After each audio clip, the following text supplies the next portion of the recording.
Hello, universe. I'm nowhere near that heavy sigh person right now, believe it or not. I'm not even sure where that came from. But, what I was thinking about is memory, right? Like, Flintstones, meet the Flintstones. They're a modern Stone Age family. From the town of Bedrock, it's a place right out of history. Let's ride with the family down the street to a place where people like to meet. When you're with the Flintstones, have a yabba dabba doo time, a dabba doo time. You'll have a gay old time. Why'd I sing that? For one, much like dancing, I never used to sing because compared to my mother, and frankly my sister, and my father, honestly, I have a terrible voice. And I'm also tone deaf, which makes it hard for me to know when I'm singing in a pitch that is incorrect. So I don't sing. And yet, of course I know the theme song to the Flintstones, although I'm not sure I got that all right. I have no idea. I certainly didn't go listen to it or anything. But I don't need to, because here at the age of 52, having not watched a Flintstones episode since, maybe college, but probably not, probably before that, I can sing the entire theme song. Because when you drill these things into our heads as kids, we don't forget them. They become part of who we are, honestly. Where's the beef? Don't squeeze the Charmin. There's a reason that these messages stay with us.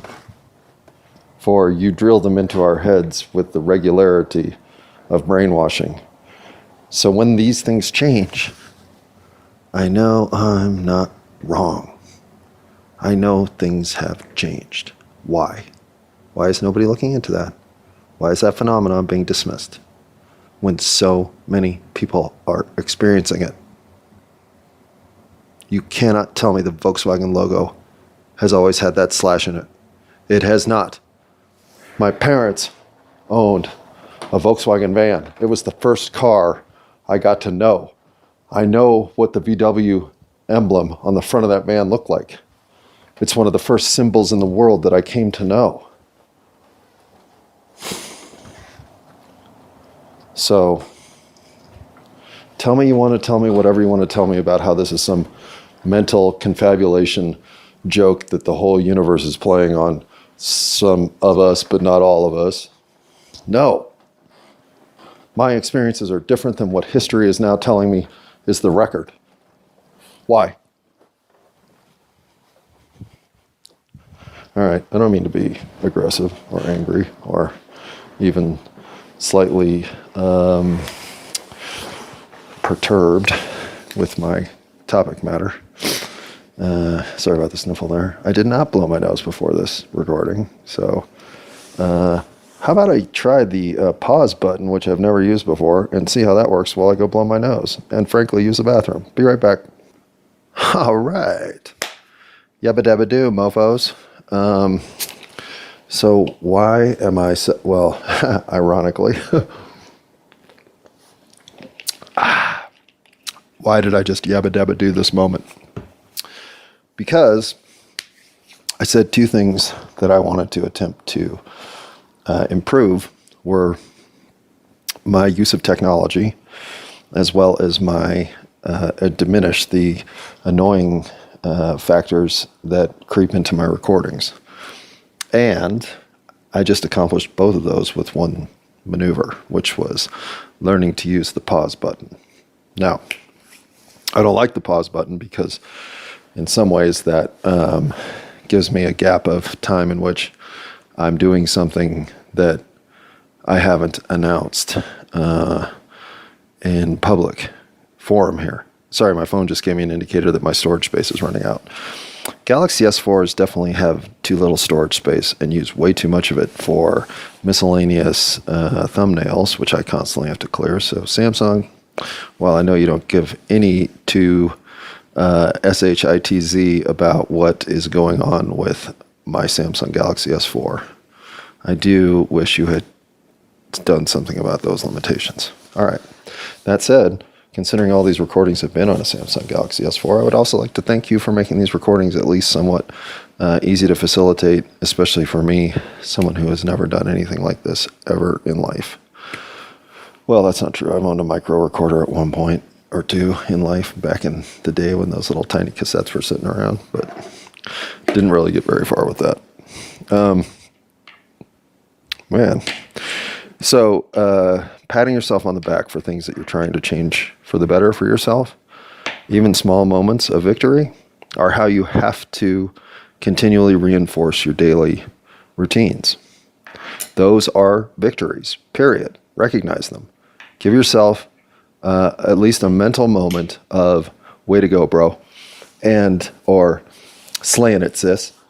Because if you're not giving yourself the congratulatory moments of improving your life incrementally for the better, you won't commit to those routines. They won't be important enough for you to follow them until they're habitually now part of who you are. And thus, you literally learn how to be your own cheerleader. And I know that sounds stupid, and I certainly don't mean in some capacity of social clickiness. What I mean is you become somebody capable of recognizing when you're doing better for yourself, instead of not knowing those moments in the moment for the true value they present. And I am a big fan of being my own cheerleader, even if it is under the rafters at the football field. Whatever. Happiness is happiness, baby. Okay. All right. So, yeah. I rave about pot like I'm director of marketing for the cannabis culture club. But, culture club, hello. I am not without realizing some of the limitations it presents. For instance, I literally have a note here about what I wanted to speak about, which is, it says these three words: ownership, cat, Black Widow. And yes, temptingly, those will coincide here shortly. But there was a fourth note that I wanted to put on this, that I was sitting in the living room with my dog, having a little cuddle moment, and it came to me, and I thought, oh yeah, put that on the note. And I walked into the bedroom to find my little note here, which is small enough that if I were going into a test in high school, I would definitely feel confident that I could keep this in my palm and never be seen. But this little note, because I couldn't get to the card before I could remember what that idea was, I just wrote, from living room to bedroom, fail. And that is where I do believe marijuana has a limitation. Because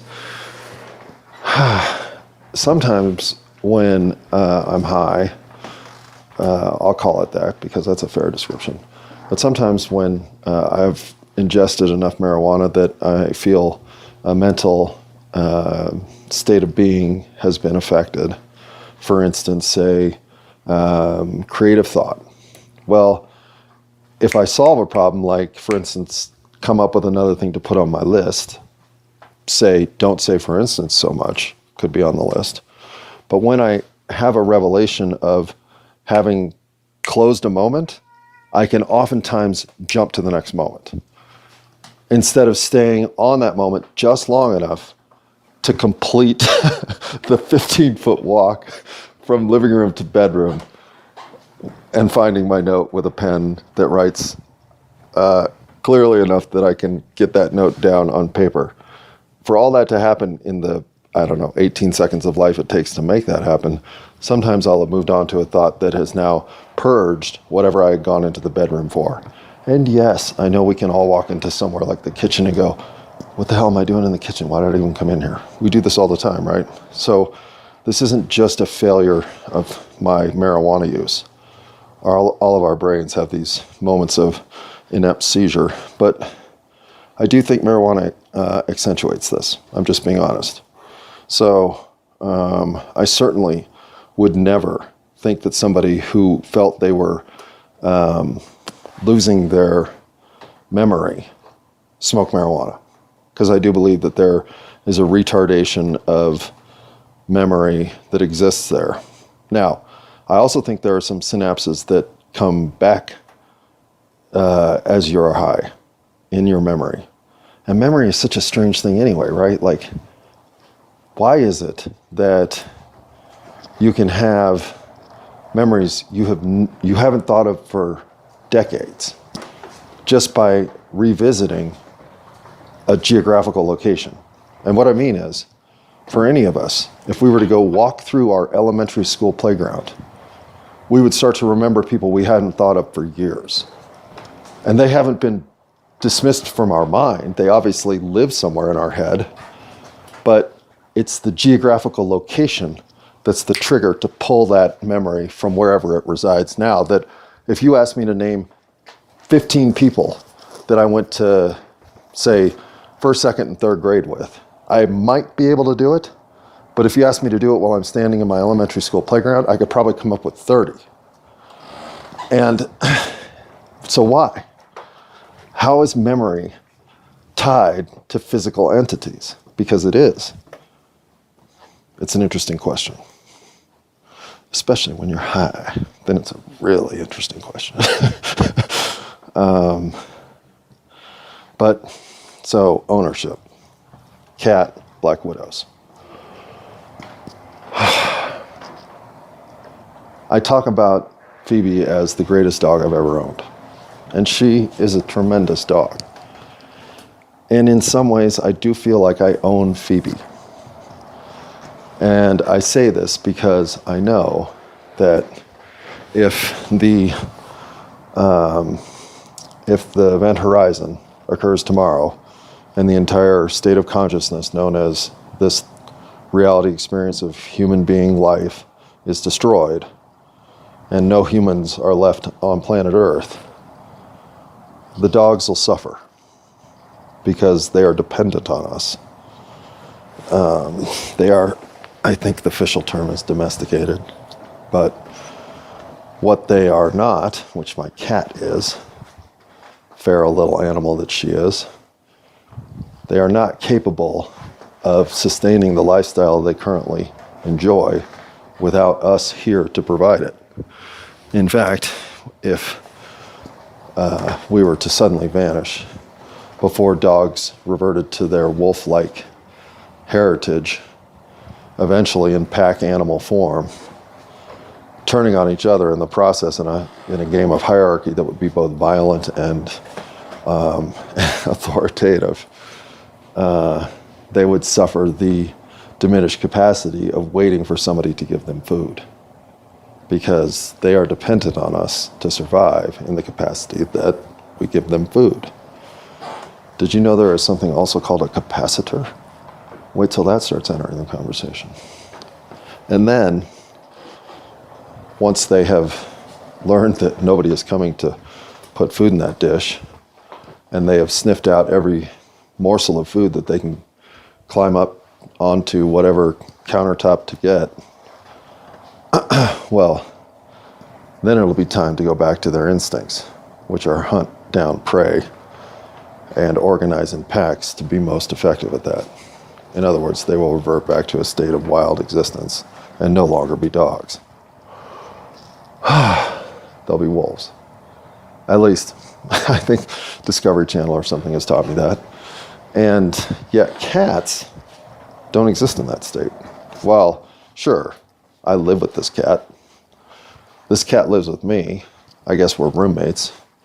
If I were to vanish tomorrow, the cat would survive just fine. In fact, she'd probably just move into the cellar and call it a life. Because cats already are capable of feeding themselves and regularly do this. This is one of the reasons that so many birds are destroyed by cats, is they can't help themselves. They are natural hunters with no instinct to allow us to dominate their food source to the point that they're dependent on us. Because when they do that, they get lazy, fat, disorganized, and sedentary.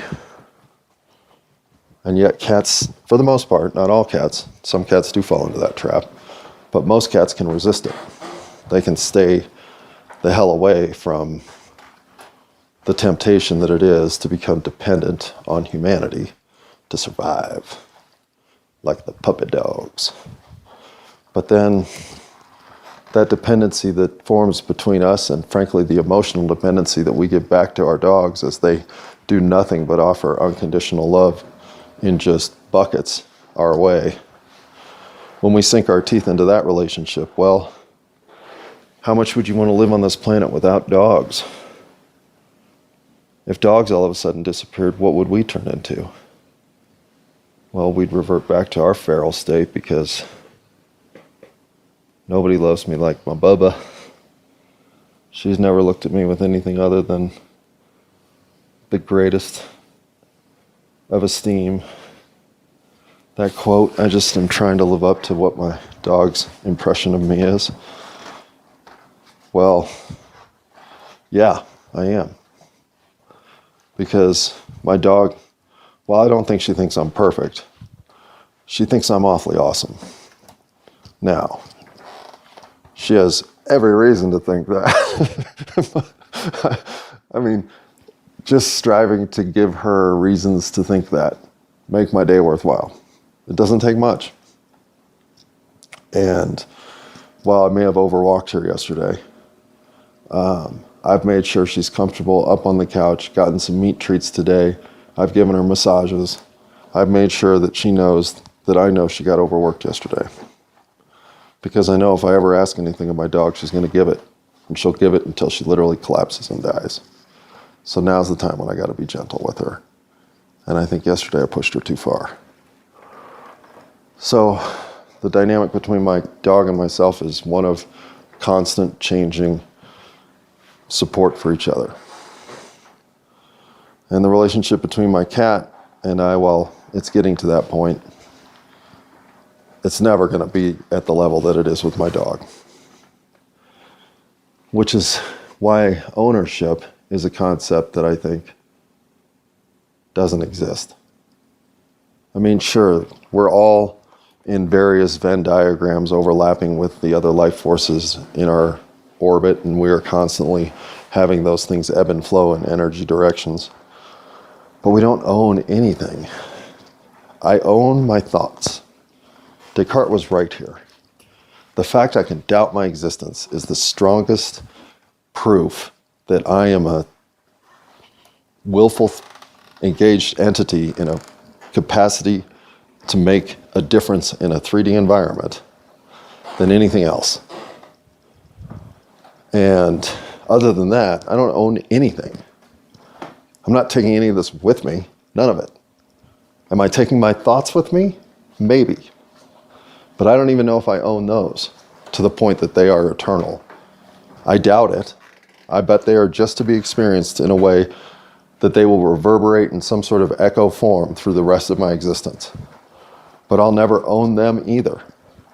So what do we truly own? What moment do we own? What point of revelation do we own? What Hakuna Matata moment is all ours? What moment of inspiration is significantly and completely ours and ours alone? Is any of it? I don't own my cat any more than I own the black widow spiders that live in my cellar. And yes, I have some black widow spiders living in my house. Found one in the living room. Whoa, that's a moment of literal brush with death. Yes, ma'am, brushing with death over here. That's what I'm up to, doing some death brushing. I mean, if I were a 40-pound, 5-year-old child, it would be a lot more death brushing than holding a camera from 3 feet away, trying to get a picture of a black widow spider making a little scattered web in my electronic fish tape. But whatever. The point is, you don't own anything. I will own the fact that I now understand why my house doesn't have any ants. Because the black widow spiders are killing all of them on the way in the door. Yay! Upside.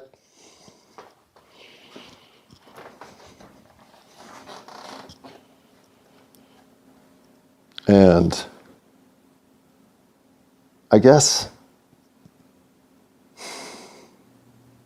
maybe that's at the heart of why I think I can forgive even the worst of what we've done. Because how much can you even own your actions? In the end, what do? I mean, they do reverberate across time, space, and all of humanity. I get that. So you leave an echo of activity that is forever influencing. And that's why we always need to try to be better, right? Like, the only thing at the end of life you're going to look back on and say, how much did I try to be better?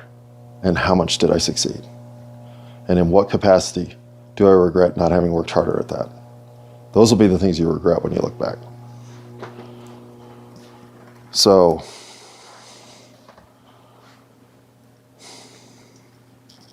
I don't pretend that forgiving a child murdering, pedophilia, sponsoring kingpin is something anybody else on this planet feels like doing. And somewhere in my analytical brain, alarm bells are going off saying, you can't. You know, the kingpin of that which destroys a kid or a kid's or a ring of kids' lives, innocence, trajectory, however that may be retarded, is literally a crime against humanity, but also a crime against the universe. Yes, that's true. And these are heinous activities to the point that they rub my soul wrong. But what are we going to do? Are we going to murder all those people? Is that the plan? We'll execute them all when we uncover the darkest of what has been done. Because that's going to be a lot of executions, I fear. And again, I'm not begging for my own life here in any capacity, by the way. What I'm saying is, where is the sliding scale of justice fair? Where? How do we determine these things? The reason we're capable so easily of punishing ourselves and feeling like we're due some time in the penalty box is because of the sliding scale of justice that we've all been trained to live with as a form of societal control. And this isn't something that doesn't make sense. It's like the food pyramid. Okay, so it turns out that was all bullshit that some dude made up, but it did make sense. So does the justice system. It makes sense. You get a speeding ticket, well, you know, that's a $40 fine. You murder 38 people, well, that's the electric chair. There are just ways that sliding scale punishment feels fair. But punishment in what capacity? Again, who's deciding the punishment? At what extent do we take that punishment? And when is it such a great offense against us that you must serve the ultimate retribution and snuff out a life? If you feel capable of making those decisions, you feel a lot more capable of deciding things for other people than I do. And yet, having been trained to think that this is the way things should work, that we should take those people who are performing at a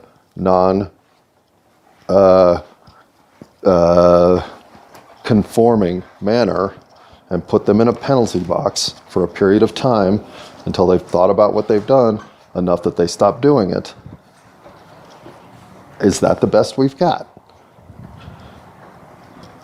And if we're going to come clean here, and we're going to have some sort of moment of reckoning where society has an opportunity to wash its hands of all its guilt and move up to a level of embracing this moment for the greatness that it can be if we can let go of all that guilt and punishment that we serve ourselves, well then at what point do we purge members of the society from that ascension, cull the group down to only those of us who deserve it? We all deserve it. But we can't embrace it together unless we include everybody. And that even means the worst of us. And that's where I stand on that stuff. I'll get more into that, I believe. Just like I will at some point get into the feedback I got early from my mother, who I think gave me some very fair criticism, and also told me to stop saying the point is so much, which I have referenced one other time for sure, maybe twice, as something that I am completely redundant with. So I do apologize, and I will try not to say the point is, but I'll bet I've even said it 5 times in this recording. Without noticing. I don't know how I'm going to publish this thing. I actually Googled how to publish a podcast today, and looked at about 3 results, and then hit the back button and thought, I don't have time for this. But I do have time for that, and I've got to figure that out, so that's on my list. And I will also say that in incremental ways that we have learned to allow, say, punishment to exist, we've also learned to tell ourselves that we aren't worthy of anything, you name it. We all have our individual lists. And I do believe that these ways that we are trained to think matter. I don't think we came into the world thinking this way. And so these are some of the shifts that this year I'm going to have to work my way through, but this is clearly one of them. The self-flagellation that comes with the human experience and the civilization we currently exist is unnecessary. And so how we are trained to think that way, I believe, is a deliberate attempt to keep us from embracing a different way of being. And that way of being includes stopping with all the self-inflicted damage. And I get, after listening to the element about self-inflicted damage after I believe there was a coughing episode, yeah, that whole thing could be run back as a joke about pot use. I found that funny in the review listening. So don't think I don't understand that I'm a dipshit who says stuff and can't realize in the moment what I'm saying. Yeah, that's true. But when I re-listen to it, I can realize what I'm saying. So there you go. And 28 minutes in, look at that. It's my birthday episode. Oh, and yeah, I did find my keys.